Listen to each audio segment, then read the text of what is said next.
Bonjour, ici Daniel Berger, votre courtier immobilier et coach des courtiers immobiliers.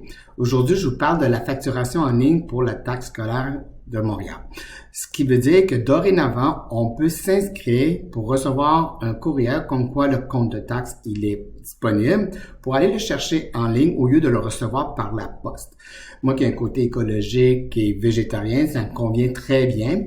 Tout ce qu'on a à faire, et je mettrai le lien dans la description de cette capsule pour que vous puissiez également le faire. On va sur le site web du comité de la gestion de la taxe scolaire de Montréal et le deuxième onglet, deuxième option, taxe scolaire en ligne.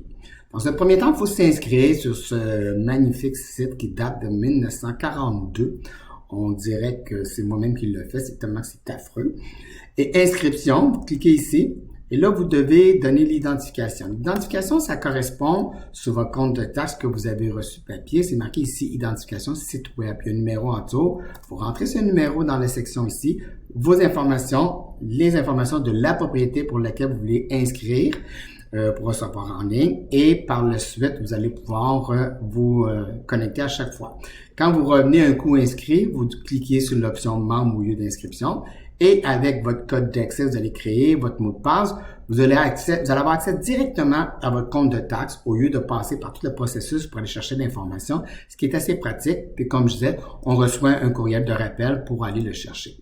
Entre-temps, si vous voulez aller chercher votre compte de taxe en ligne pour le scanner ou peu importe de mettre dans votre dossier, le payer, il faut le payer rapidement. Hein? Donc, si c'est pas fait, vous allez sur le premier onglet Visiteur et là, vous allez demander de créer une image des factures. Et là, vous rentrez toutes les informations qui sont là. Là, ça va rouler à peu près pendant 1h30, 2 heures pour avoir un petit PDF.